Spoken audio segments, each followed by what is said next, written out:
Okay, welcome. Rhema leadership, personalities of leadership. Personalities of leadership. And we all know that everybody got different types of personalities, right? That's right. Yeah. And so some people have very strong personalities. Some people have very relaxed or passive personalities.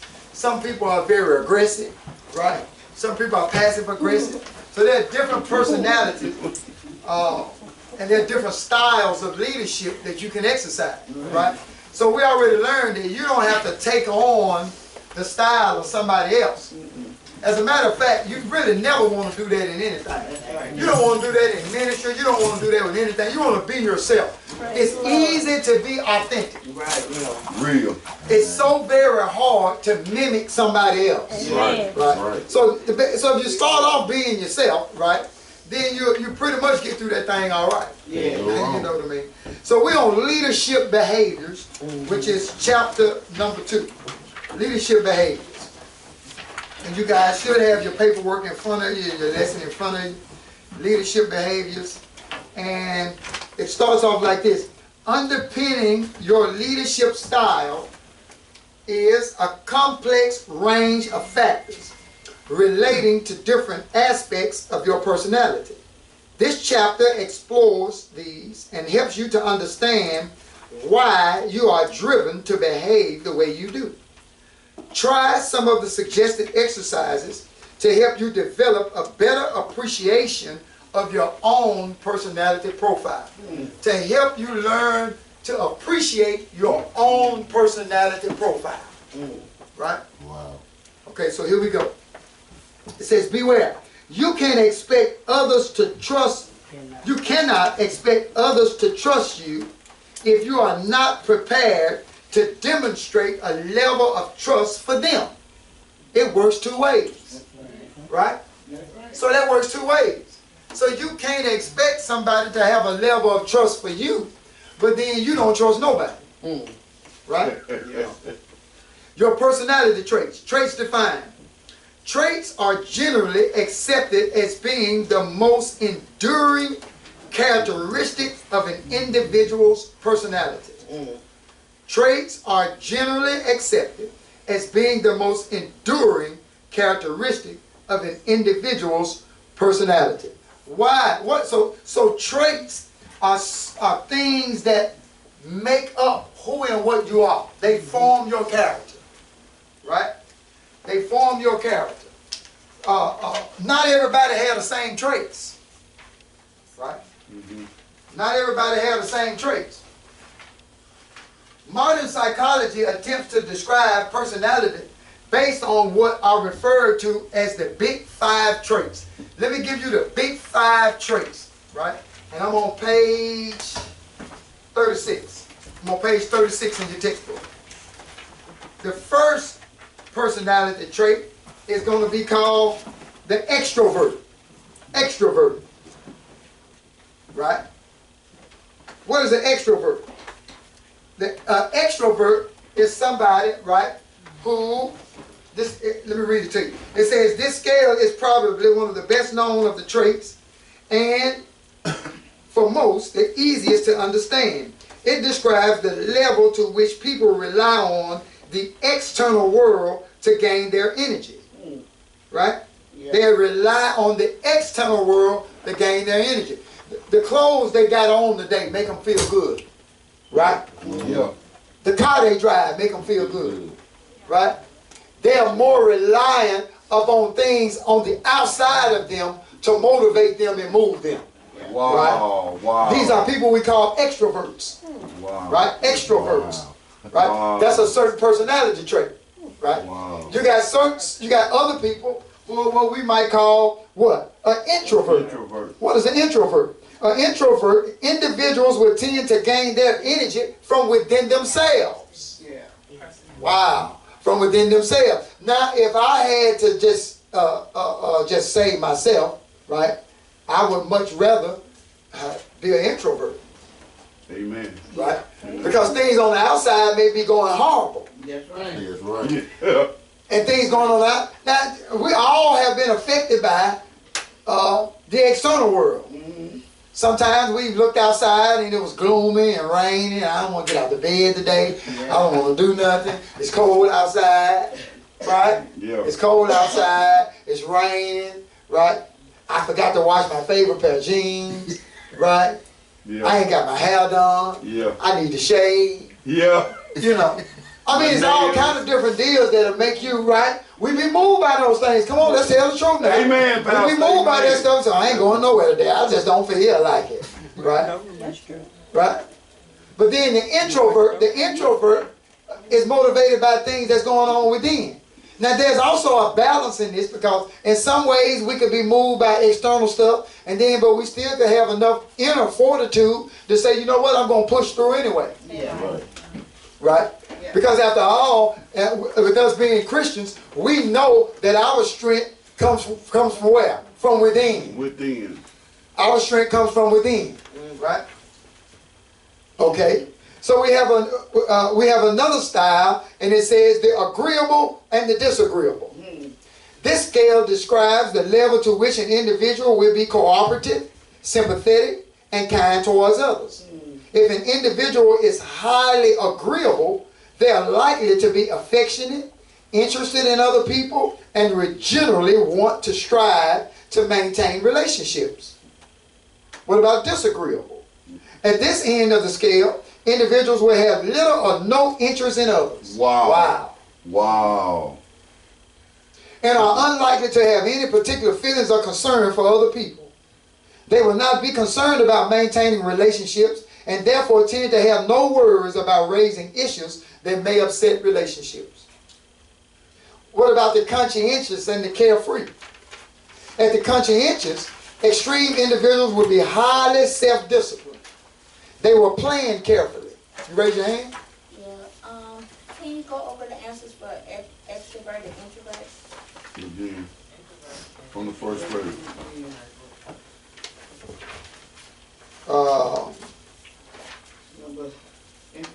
Introvert individuals will tend to gain their energy from within themselves. Extroverts will tend to gain energy by being with others. You got it? Agreeable, they are likely to be affectionate, interested in other people, and will generally want to strive to maintain relationships. You got it? Disagreeable individuals will have little or no interest in others and are unlikely to have any particular feelings or concern for other people. They will not be concerned about maintaining relationships and therefore tend to have no worries about raising issues that may upset relationships. Conscientious and carefree. Conscientious extreme individuals will be highly self-disciplined. Highly self-disciplined. They will plan carefully, set in place mechanisms to ensure completion of tasks, and see things through to the end. Amen. See it through to the end. Amen. We need to be like that. Amen. Whatever we start, we need to see it through to the end. That's us, man. Right? Yeah. Carefree describes people who have no interest in getting things done. Y'all know somebody like that? Yeah. Just carefree. Nonchalant. Yeah. And Yeah. hey, I'm going to tell you, that burns me up. Amen. Because if you're focused and driven, you know what I mean? And then you're put in a position where you got to deal with somebody, especially on a business level, who's carefree, they never get things done. Right? Carefree describes people who have no interest in getting things done. They will not plan, but instead be spontaneous, preferring to live for the moment. They just want to live. They want to have a good time. They just want to have a good time. They ain't thinking about tomorrow. Right? Would that be like you had to stand over somebody constantly to make sure the job is done? Constantly make sure the job's done. Oh no. Or constantly find them. Constantly find them to do the job. Okay. Yeah. Yeah. Wow. Open and closed. The open extreme of this scale represents individuals who will be highly inquisitive. Highly inquisitive. Open to new ideas and prefer thinking in conceptual terms, big picture thinkers. Right? These are the people that'll step out on faith and start a new business. And these people, these are the people that not necessarily gonna do it the way that everybody else has done it. They're gonna try some new techniques, right? They're not afraid to be innovators, right? They're not afraid to be innovators. Okay?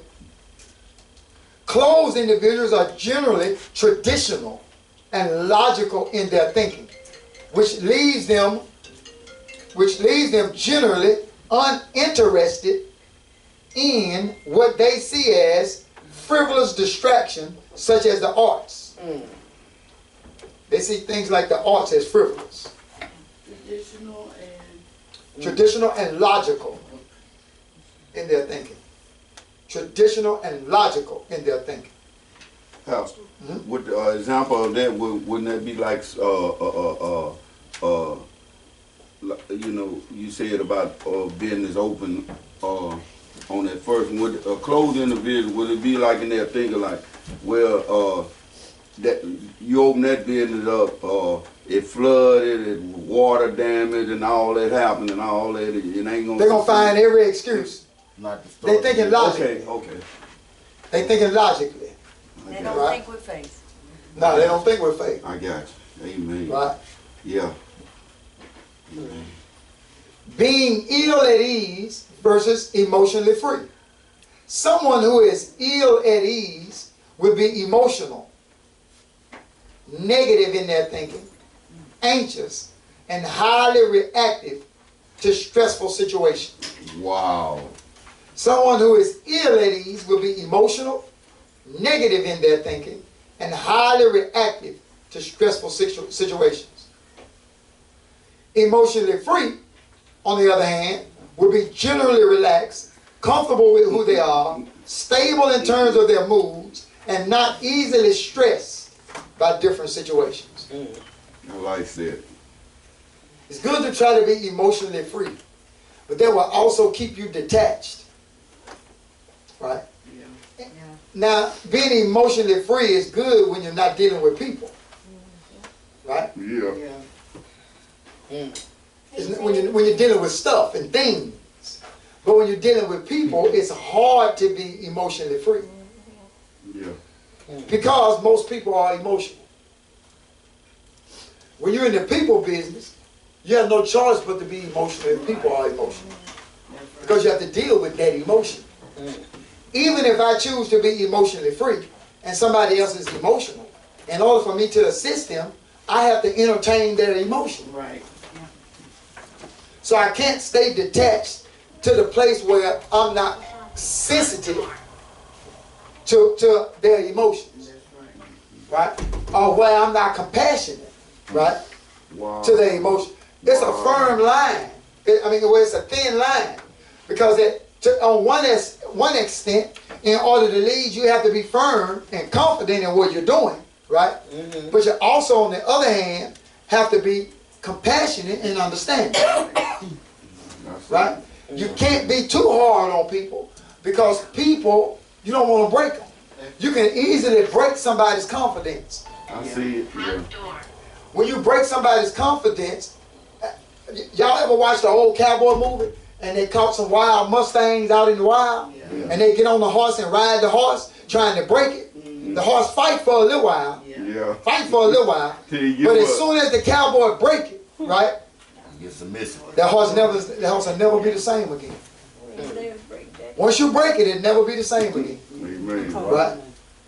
Amen. Right? Amen. So you don't want to apply too much pressure to people because you don't want to break their confidence. Right? That's right. Questions to ask yourself. In what situations do my traits help to deliver positive outcomes? Of all of these, of the big five that we just looked at, which one are you? Are you the extrovert, introvert, the agreeable, disagreeable, the conscientious, carefree, open and closed, emotionally controlled, or is there a mixture? do you have a mixture of these different personality traits? Right? It will be wise for you to go back and look at these, right? So that you can determine what you are. And then once you determine what you are, right? Once you determine what you are, then you can begin to master, right, your personality traits, using them as strengths, as your strengths, right? And so, in turn, in dealing with other people, you will begin now, because you're aware of it, you now begin to recognize others and what their personality traits are. And if you're in a business negotiation with somebody and you recognize their personality traits, it gives you an edge because you're thinking out of the box. See, you're thinking from a psychological perspective. How do I deal with this personality trait? Right? If I'm trying to go into a business agreement with somebody who's, let's hypothetically say, that's an introvert, right? An introvert and very quiet. A logical thinker, right? Don't take risks, right? Don't say too much. How do I find out what number that person has in his or her head, right? If that person is telling me, make me an offer. Yeah. How do I begin to find out what type of numbers to throw at the person? Yeah. Right? I could very well throw a number out there and I'm off the mark by $5,000, right? Yeah. Person didn't even want that much for it. Wow. Wow. So you want to begin to use these different skills that you're learning in here to your advantage. Okay? All right. Let me see where we are. It says, in what situations are my traits likely to be unhelpful? Wow. In what situations are my traits likely to be unhelpful? In what situation do I need to consider adapting my behavior? Right? Adapting my behavior. Let's say you're an extrovert. Let's say you're an extrovert. Let's say you're an extrovert. Let's say you're agreeable, you're open, and you're emotionally free. Right? Let's say you got a mixture of all of that going on. You're an extrovert, you're agreeable, you're carefree, you're open, and you're emotionally free. You're basically a firecracker. That's right. So you're coming into a situation where you're a live wire. Yeah. Right? Very talkative, you know what I mean? Yeah. And you're coming into a situation where most of the other people in there are very reserved. Yeah.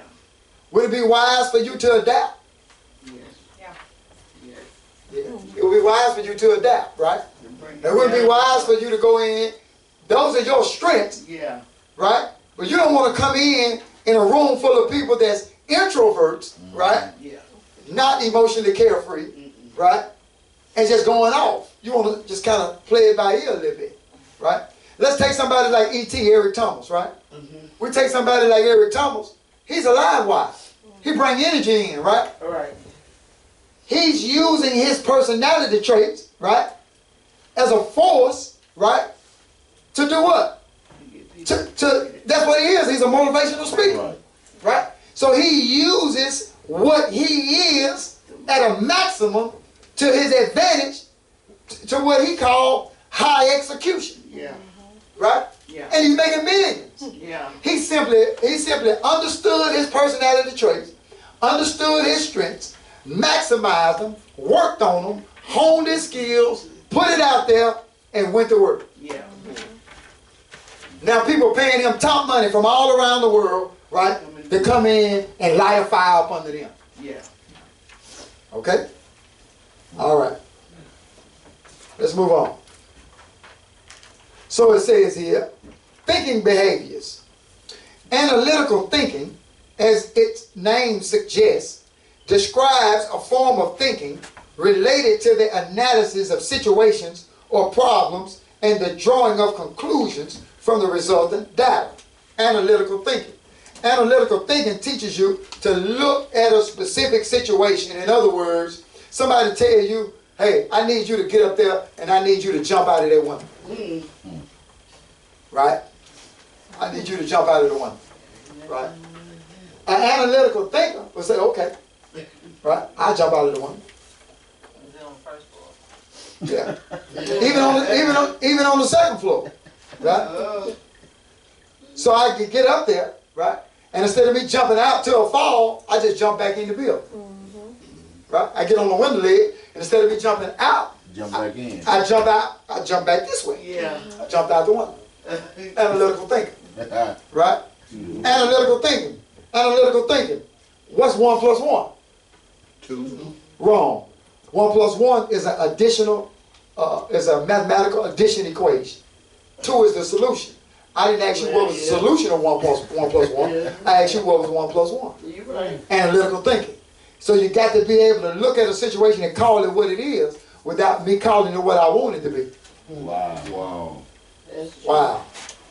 So if somebody is presenting to me, if somebody is, Lord have mercy, if somebody is presenting to me behaviors, right, that show them to be, right, dishonest, disloyal, right, undisciplined, I don't need to call that they just trying. Yeah. No. That's unlawed, undisciplined, whatever it is. Yeah. Right? I had a good friend of mine who's in Shreveport, and he always, Joseph used to say this to me all the time. He would say, I don't understand you. And I said, what don't you understand? He said, you always trying to make sense out of nonsense. He said, you'll say to me, man, that's nonsense. He said, but then you started trying to figure it out. And you already said it was nonsense. Why do you keep trying to make sense out of nonsense? Very analytical thinker. So it's being able to look at a situation and call it what it is, right? Yeah. If somebody keep calling you on the phone to borrow money, right? Yeah. But they never call you to check on you to see how you're doing. Yeah. And you keep saying that that person is your friend. You're deceiving yourself. Wow. That person is not your friend. That person is a user. Yeah. That person is trying. That person only calls you when they need something. Yeah. Wow. That's a user. Yeah. Stop bringing a user into your embrace when that's not a friend. Yeah. That's a user. Call it what it is. That's an analytical thinker, right? That's being able to look at a situation or to look at something, look at whatever's going on, and to call it exactly what it is, not what we want it to be. Wow. Right? Wow. That's how we end up in some very toxic relationships, Yeah. toxic friendships, toxic business arrangements. Yeah. Brenda, toxic business arrangements. Yeah. See, I'm looking at it, I'm calling it what I want it to be, but that ain't what it is. Analytical thinker. It says analytical thinking, as the name suggests, describes a form of thinking related to the analysis of situations or problems and the drawing of conclusions from the resultant data. I'm going to look at the data. I'm not looking at what I want it to be. I'm looking at the data. The data suggests. The stats. The stats. The stats say, I don't care what you want to call it, he got 6 championships. Here we go. You can say whatever you want to say. I'm looking at the data. Wow. Liz, Wow. Earl Woods, if you're watching, Yeah, you made. the GOAT, Yeah, you made. Tom Brady. Really? You go all right. All right. Conceptual thinking is very different to analytical thinking Yeah. in that it is concerned with the breadth of thinking. I mean a wide range. It's concerned with patterns or possible connections that may sometimes appear unrelated ideas or occurrences. That's also a gift too. Right? That's also a gift. Let me give you an example. From a psychological perspective, right? This is what we do in the field of counseling, right? We look at a situation and we see the data. Right. I see the history. Yeah. When I do an assessment, I see the history of the usage, Yeah. right? But I don't make a determination based on the history of the usage. I take all other related and unrelated factors into consideration when actually performing the therapy. Yeah. Yeah. Did the person come from a broken home? What type of neighborhood were they reared in? See, all of this stuff I'm not asking in the assessment. Right. But I can gather certain information based on the conversation. Right. Right? So I just don't go off of the data. I'm taking other considerations into effect, right? Yeah. Hypothetically, I'm looking at the scripture and I read about a boy by the name of Moses. Mm-hmm. And I read about his mom putting him in a basket and sending him down the Nile River. Right. Now I begin to consider the psychological effects of a young boy growing up not knowing his mother nor his father. Yeah. Now I'm dealing with what would the psychological effects be upon a child who felt abandoned and rejected by his own parents. Yeah. Even though God called him, Yeah. because he still was a human, right? He still had some psychological effects, right? And this is why he could turn around and say to God, who am I that I should go? Yeah. Yeah. I consider the psychological effects, Yeah. Wow. right? Wow. See? Wow. What about David's daughter who was raped by her own brother? Yeah. What's the psychological effect? Yeah. Right? When you start looking at it, see, I'm looking at it from another angle. Yeah. It puts me in another place. Yeah. Right? I'm looking at the data, I can see the story, but I start to see other stuff. Right? So it just helps you broaden your perspective. Yeah. When you're reading, when you're studying, when you're doing different deals, you can approach situations and understand them just a little bit better. Yeah. Right? So that's conceptual thinking. Let's look at strategic thinking. Strategic thinking strategically involves being able to visualize the future and apply the thinking to the long-term direction of a problem or function. All right? Apply the thinking to the long-term direction of a problem or function. I'm thinking strategically. Okay? Strategically. When I begin to think strategically, I'm planning, I'm already a year, 2 years in advance of where I am right now. Right? I'm saying, what do I need to do, right, in order to continue to build? No king is ever satisfied with just having one colony. A king always seeks to continue to colonize territory. So I'm always thinking about expansion in every way. In ministry, in business, in therapy. I'm always thinking about how can I be in multiple places at the same time. Amen. Amen. Wow. Wow. How can I make an impact in multiple places at the same time? So that's strategic. So the decisions that I make today is not for today. I'm making decisions today. I'm making decisions today, right, that's far off down the road. Okay? It's not going to come into a big play until maybe a year and a half later. But I got to make them today so that they can be functional. Right? That's right. That's what's called strategic thinking. It's apply the thinking to the long-term direction of a problem or a function. Right? You got to begin to see that. When you begin to get into business and get into these other different deals, you don't just launch a business on an idea and ain't got no plan for the next 6 months or the next year. Right. You got to be thinking long term, right? So what does that say to your future business owners? What does that say to you? This is what that says to you. That says that if you are, first of all, if you're on a budget and you're getting ready to go into a business, then that's saying every $100 you put up or save, that money has a specific purpose. See, I got a name on that money. That money, in other words, I'm giving the money a direction. Yeah. Watch this. When I give money a direction, I control the currency. I control the flow of the money. When I begin to control the flow of the money, when I release the money got an assignment. Right? I ain't just releasing it to be releasing it. It's got an assignment. It's currency. Right? I got to give it some direction. Right? That's how you properly manage it. That's how you properly manage money. Make sure you got money. Give money an assignment.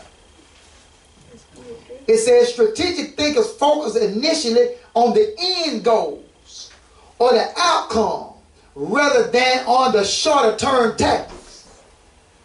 And that's the type of thinker I am. I'm a strategic thinker.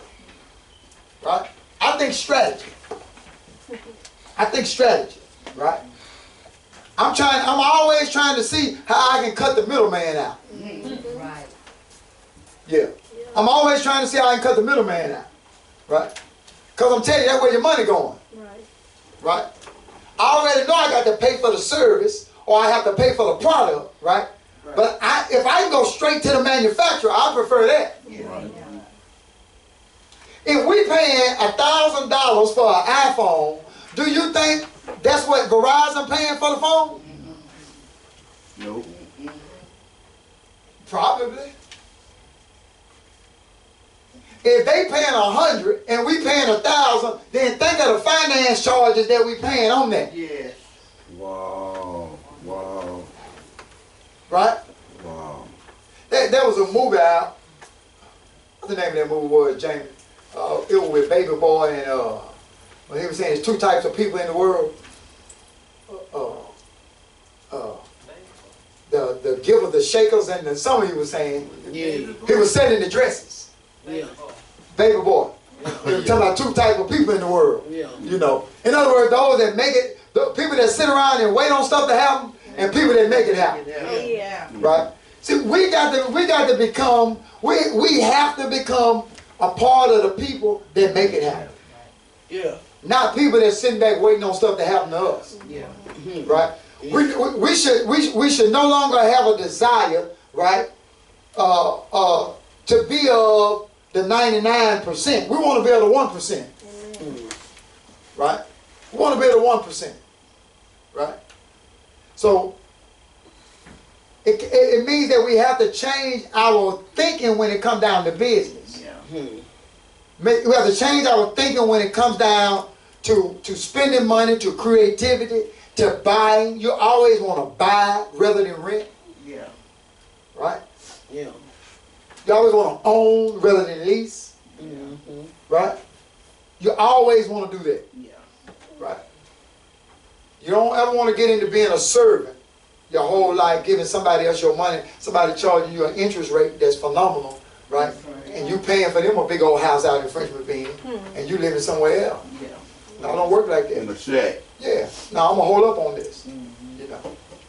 So you just want to take your time, make some wise decisions. You want to be a strategic thinker. Right? I know the stuff look good. All right, what about client-oriented thinking? This category of thinking relates to how empathetic an individual is relating to the client or customer, whether they are an internal or external customer and their needs. A strong client-oriented leader will naturally understand and consider the client's requirements, priorities, and perspective, and will apply their thinking based on the client perspective. Okay? Client-orientated thinking. Right? This category of thinking relates to how empathetic an individual is relating to the client or customer. Right? All right? You're providing a service. Let's hypothetically say you got a business. You're making bowls or t-shirts or whatever it is you're doing.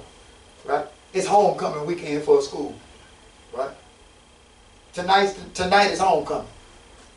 Should you still be in your shop homecoming night making shirts for the homecoming game? All those orders should have been already out. Right. You don't need to be delivering shirts at the game. Not when you client oriented. Right? If you can't fill the order, then you don't take the order. If you can't provide the service, then you don't tell your customer you can't. Right? I got a project going on where I'm restoring a whole building, right? When it got down to some things like fire extinguishers and flood lights and alarms and alarm systems and sprinkler systems, out of my category. You're going to have to call somebody else for that, right? When it get down to putting some sheetrock in and mud and doing some plumbing and replacing some toilets, I don't do that. You're going to have to call somebody else for that. When it get down to buffing floors and getting a buffer and stripping floor, I don't do that. You're going to have to call somebody else for that. Hey! Trying to make an extra couple $100, putting myself out there, and that's not my expertise.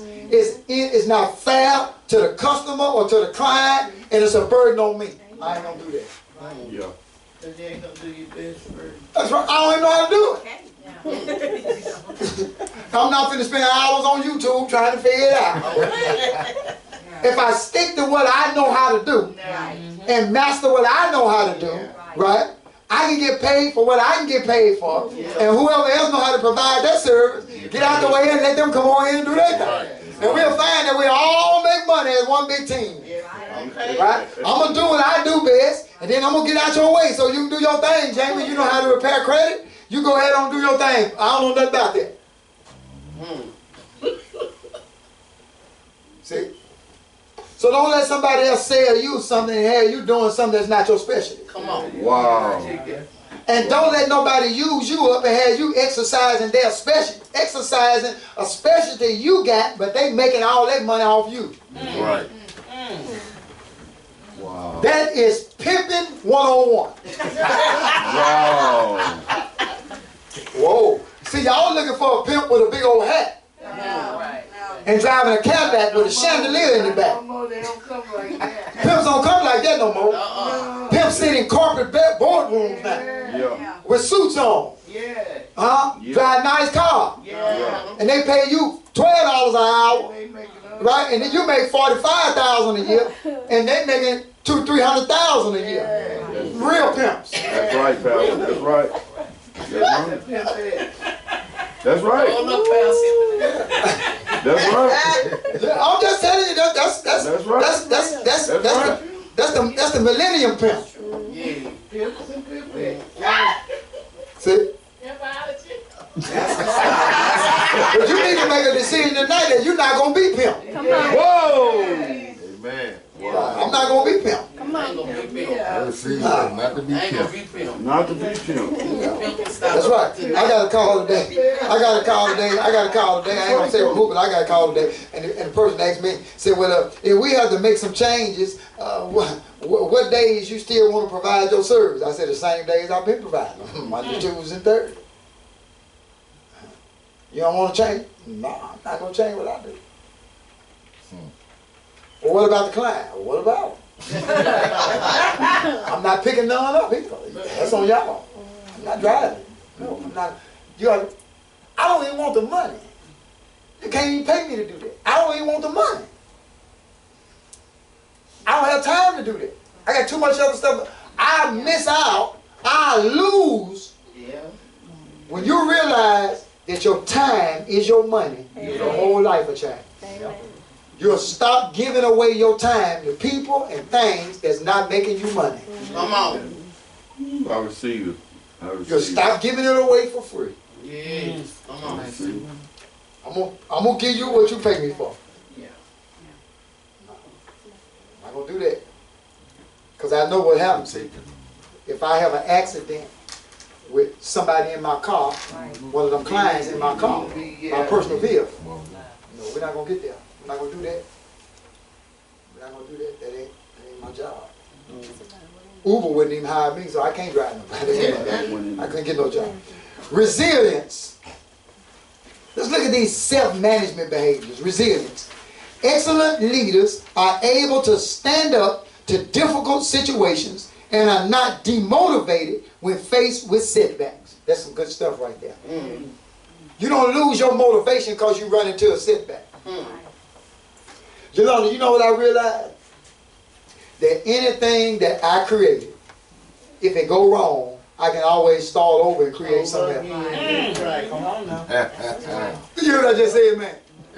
Anything that I created, it belonged to me, don't it? Right. For only the creator of a thing knows the purpose of the thing in which he creates. Yeah. So if I created it, right, and something go wrong with it, I can either fix it or abort it and create something else. Come on. Better. But because my father is a creator and I'm a creator, I'm never out of creating. I can always create. Come on. So I'm not worried about something that I created breaking down. It break down, I tell my wife all the time, throw it away. I create something else. I got a whole bunch of ideas. Trust me, I come up with something. See, you're supposed to be the same way. You're never demotivated because one thing didn't work, Shay. Come on. Just because one didn't work, that don't mean the other didn't work. I was bold enough to try that one, so what makes you think I ain't gonna try this? I don't care what nobody gonna say. You ain't got to say That's right. And the people you expecting to support you, stop expecting it. Exactly. Yeah. Right. Amen. Wow. Exactly. Right. Stop expect. See, you got an expectancy of certain folk to support you. Yeah. That's the first mistake you make. Yeah. I was seeing the First mistake you make. The people who gonna support you, that's Gabriel. I already know who it was. Right? I got ESP. The people who you think, amen, was gonna support you, they didn't support you. So stop expecting people to support you Yeah. who hadn't supported you thus far. Yeah. All right? So you're not demotivated, right? When faced with setbacks. They will be determined to achieve goals or outcomes even when faced with significant opposition. Jimmy, don't care what the opposition is. You don't care what the opposition is, right? Yeah. Even when you're faced with opposition, right? If I would have stopped every time somebody told me no, Wow. I promise you I wouldn't be standing here. Wow. If I would have stopped every time somebody told me, you ain't going to be able to do that. If I would have stopped every time somebody said, have you ever been convicted of a felony? If I would have stopped, Yeah. Wouldn't be where you at now. I wouldn't be where I'm at now. Right. So you can't be, you can't let that kind of stuff cause you to say you ain't going to try. Yeah. You can't give up and quit just because you got opposition. Yeah. Did you know that a weightlifter has opposition? Oh, all the time. The weight that he's lifting is opposition. We call it resistance. Yeah. The way he gets stronger is that he moves resistance continually. Yeah. The weight is resisting him. Yeah. But in moving the resistance, continual movement of the resistance makes him stronger. Where that which was resisting him, he gets so strong with it, he have to throw it down and say, give me something else that's a challenge. Yeah. So you want opposition. Opposition don't do nothing but make you stronger. Come on. But many of us don't even want to face no opposition. Come on. Help us. You're going to be told no sometimes. That's right. Sometimes you're going to have to go back and rewrite the whole thing. I was putting a chair, I bought a chair from Office Depot. I've been watching that chair for a while. I think the first was $89. Then I told my wife, I said, I saw a chair I want. I said, Pastor Otis got one of them chairs back there in that office. I like that chair because it feels good on my back. I said, it's $69 at Home Depot. Well, I went in there on Black Friday. It was $47. Y'all know I ain't leaving out the store without this now. I ain't no $47. Right? So I bought the chair. I get the chair home, I'm putting the chair together, brother. I've been sitting there struck because they give you a little Allen wrench to use. So I'm putting the Allen wrench together. I'm putting the chair together with the Allen wrench. I done put the chair together and get ready to turn it over, and I done put the bottom on the wrong way. My first mind said, give up. My first mind said, just throw it down, don't fool with it. But something in me say, don't let these 4 screws that took you 30 minutes to screw each one of them in. Okay. 30 minutes. Yeah. Don't let it stop you. I was determined. So I flipped it right back over, took that Allen and said, yeah, you think you're going to get me? I'm going to put my chair together tonight and roll it around and sit in it before I go to bed. And I took it apart and put it back together the right way. Hallelujah. Opposition. See, that's opposition. But it taught me a lesson. I should have read the directions. Stop thinking you know how to put it together. We do that. Yeah, we do. Ouch. Yep. That's right. But that's opposition. That's right. That be the little stuff. Yeah. What about the opposition you may be facing on your job? A supervisor that keep getting on your nerves. Right? What about the opposition in your own mind keep telling you you can't do something when you know you can? What about the opposition of old lazy spirit that get on you and tell you don't do nothing? Huh? What about the opposition of what you're trying to put out? You don't feel like people receiving what you're saying and you want to give up. I'm telling you now, don't quit. Wow. Wow. Because just when you think nobody is listening and nobody is receiving from you, trust me, you don't know whose life you having an effect on. Amen. And if you keep going, right, sooner or later it's going to turn around. Let me tell you what pressure do. Pressure at some point begins to change everything that it comes in contact with. It has no choice.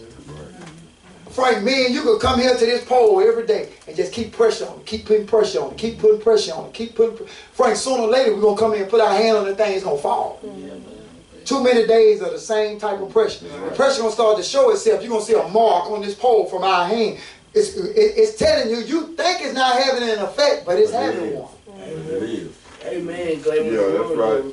Stop looking for proof with your eyes. Come on. Now you right there. There's a mouthful right there, boy. Stop looking for proof with your eyes. Right, Come on. right. Things That ain't where it's at. are temporary. That's right. That ain't where it's at. Yeah. All right. And I think we got what? We got one more. Yeah. Self-confidence. Leaders must believe. Wow. We're reading out of leadership, personality, discovering personality traits in your leadership, and it's talking about you got to believe. Sound like we're reading the Bible. Come on. So you think John Poole came up with that stuff himself, or you think it come from somewhere else? Leaders must believe in their own capability to lead,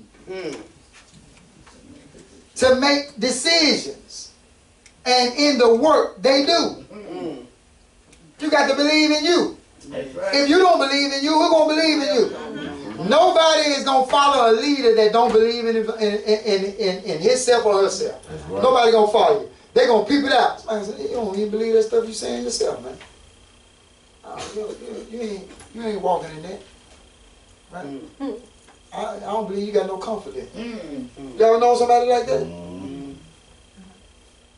So you got to believe. Everything I do, I believe I can do it. You got to show me different. All I need for somebody is to say, I don't believe that'll work. That's all I need to hear. Right? I'm going to show you. I'm going to show you. All right. I like that. That's a challenge to me. That's a challenge to me. It's easy. Once I form one business, that got easy. You mean to tell me that's all I need? $35 on a debit card and a computer with internet access? You mean to tell me I can create a business? That's all I need. It's over with. Shop closed. Look how world here I come. Amen. Amen. Any lack of self-confidence is so easily picked up by others and so can undermine a leader's credibility. Any lack of self-confidence. Wow. Any lack of self-confidence. Wow. Right? You can't be a leader that's effective, right? You ain't got no confidence in your own ability to lead. You got to have some type of confidence in your own ability to lead. Yeah. All right? So y'all give me 3 things that stood out to you in this particular lesson. 3 things that stood out to you. Don't everybody go at once.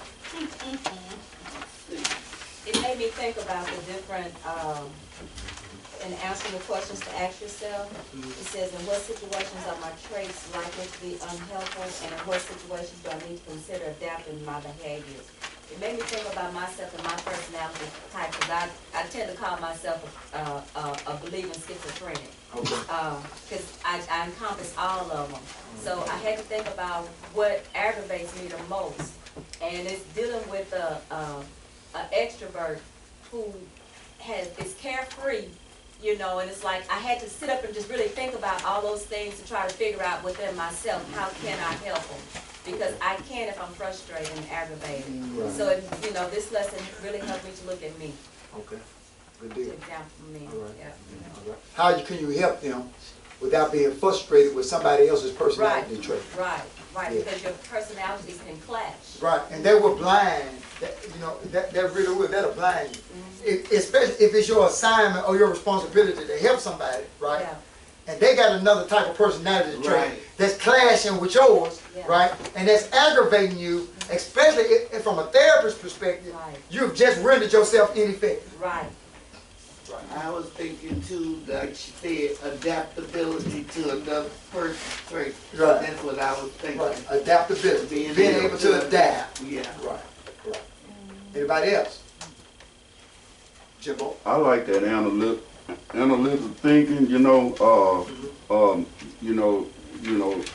when the handwriting is on the wall, Wow. it really motivated me, and gave me some insight, Right. because if I see it's written on the wall, don't try to call it something else. Right. It is, What it is. and I think when I talk to y'all a lot, you always say this phrase, it is what it is. It is what it and is. That's the analytical thinking. Right, yeah, that's right. It almost reminds me of Jimmy when we was working at that plant. Now, I'm an operator, right? The machine break down. Now, they want the operator to try to work on the machine first before you call maintenance.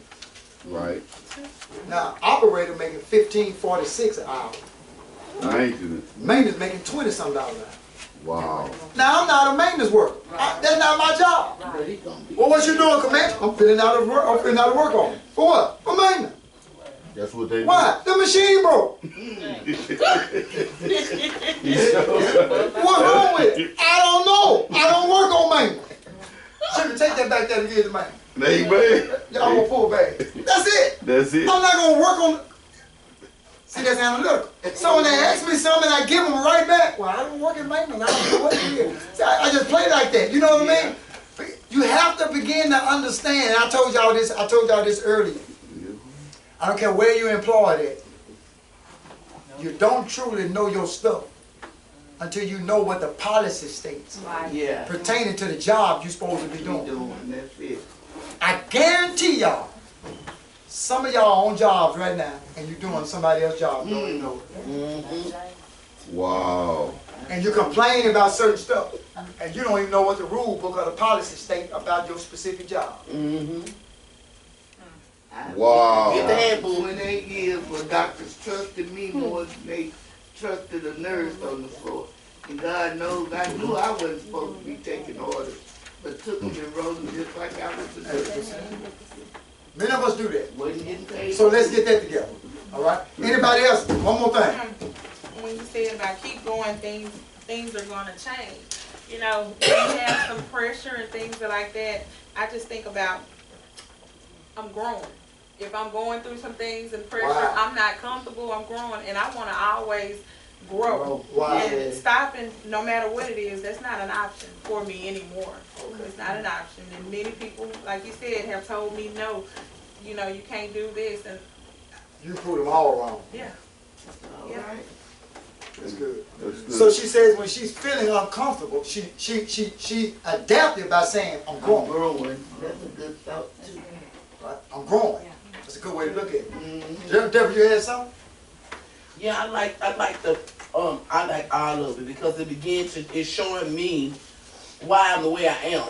You know, sometimes I'm analytical. I'm all over it. You know, sometimes That's right. but it's helping me see where I am so I can know how to serve in the capacity that I want to serve. It'll help me understand that. It made me understand why I think like that. Oh, that's why you think like that. That's why you see that. That's your personality. Because that's my personality. Right. But the thing about what really stuck out with me was resilience. And it was saying that resilience should not, of course, be confused with stubbornness. Okay. Because I'm resilient. I'm very resilient. I'm resilient in the things of what God has said to me 20 years ago. I'm standing on it until I see the manifestation of it. So that's not me being stubborn. You know what I'm saying? Because I'm just resilient. I'm gonna see what I'm gonna see the salvation in my life. And that's what. And God wants me to be resilient. That's part of. That's He want me to. He don't want me to just be, like the other person. Just. Yeah, carefree. Yeah. No focus, no goal. Yeah. Amen. That's good. All right. Well, I think we had a real good class. We got some snacks and stuff prepared. Y'all just thank y'all classmates, Sister Adela. She did that. She said, HBI doing something. And I said, well, she said, well, no, that's them.